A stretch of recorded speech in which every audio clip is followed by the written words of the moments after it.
Niner, 8, 7, 6, 5, 4, 3, 2, 1. The Nuclear Test Ban Treaty of 1963, the rights and responsibilities of the nuclear generation.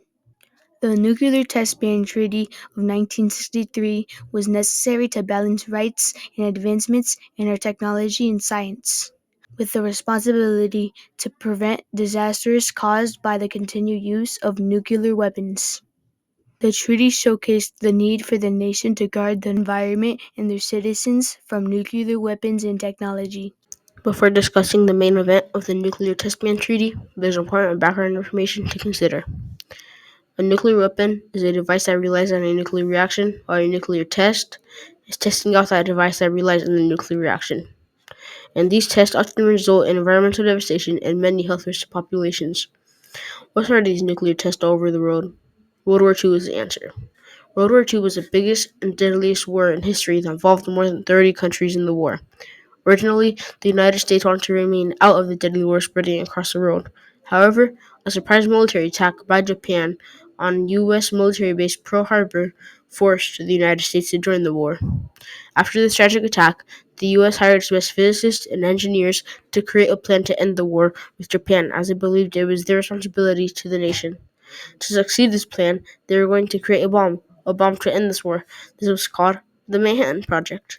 Over the course of 3 years, scientists in the secret laboratory Los Alamos were working on the goal of this nuclear weapon. The resulting bomb was intended to destroy and intimidate Japan's military and to not kill any citizens. However, after using the atomic weapon for the first time in Nagasaki and Hiroshima, physicist, director of Los Alamos, and father of the atomic bomb, J. Robert Oppenheimer, recognized the dangers in nuclear power. He thought that nuclear waste was going to get in the atmosphere and then eventually burn the Earth. He also saw the destructive power of nuclear weapons. Oppenheimer stated, quote, "Now we're becoming death, destroyer of worlds," end quote. However, once the knowledge of the nuclear weapons was found, it cannot be forgotten. All countries believed they had the right to have the nuclear weapons. The race for nuclear weapons was seen in the Cold War. The Cold War was an ongoing political rivalry between the U.S. and the Soviet Union. As tensions continued, there's fear at all times that a nuclear war would occur due to constant nuclear testing. The Cold War era was a period full of suspicion, and the percentages of people saying yes to nuclear weapons in America was an exaggerating 85% in the late 1940s, while the other 15% was scared and protesting to stop the usage of nuclear weapons. This fear came to head in October 1962 with the Cuban Missile Crisis. The U.S. wanted to put their nuclear weapons in Turkey because they felt it was their responsibility to protect their allies from the Soviet Union, while the Soviets were planting them in Cuba with similar responsibilities in mind. Yet, tensions settled with both of the leaders of superpowers recognized how close they were to nuclear war and instead publicly agreed on a deal for the Soviets to dismantle their missile sites in exchange for the U.S. not to invade Cuba. Yet, a separate deal was held in secret, which allowed the U.S. to disarm their missiles from Turkey. By the late 1950s, pressure from citizens, scientists, and world leaders mounted to reduce nuclear weapons creation and testing. The effects of the nuclear testing on both the environment and human health were becoming undeniable, from cancer risk to radioactive fallout. The consequences that humanity may have to pay for these nuclear testings were seeming very clear. Overall, showing that the rights in advancing technology were not more important than the citizens' right to safety. Many international voices were raised in favor of banning nuclear testing all around the world. In 1954, the first formal calls for a serious ban on nuclear testing were made by the United Nations, but it wasn't realized until the early 1960s that serious negotiations began between the superpowers.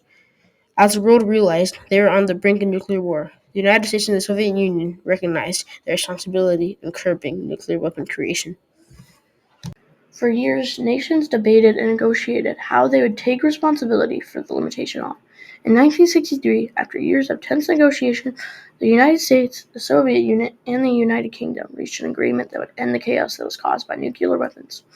On August 5, 1963, U.S. Secretary Dean Rusk, Soviet Foreign Minister Andrei Gromyko, and British Foreign Secretary Lord Home all signed the treaty, known as the Partial Nuclear Test Ban Treaty, in Moscow, Russia.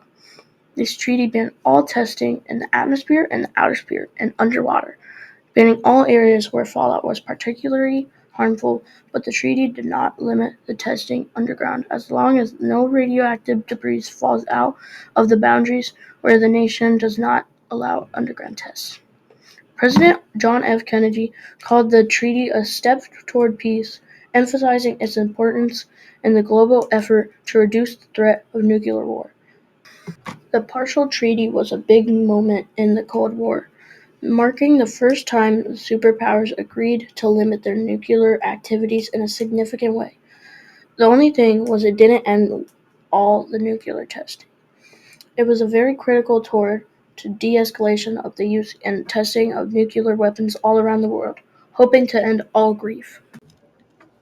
Right after the treaty was signed, countries all around the world celebrated.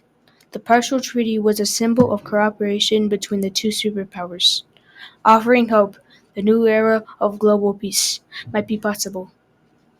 And even today, the treaty was so very important to people all around the world that they made an anniversary for the signing of the treaty. In 2023, the people celebrated the 60th anniversary of the test ban.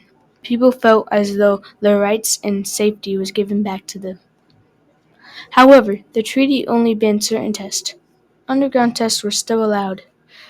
There had been 1,528 underground nuclear tests. And out of those 1,528, the U.S. had tested 815 nuclear tests. A very famous underground test site was the Nevada test site. Nuclear testing was both atmospheric and underground over there.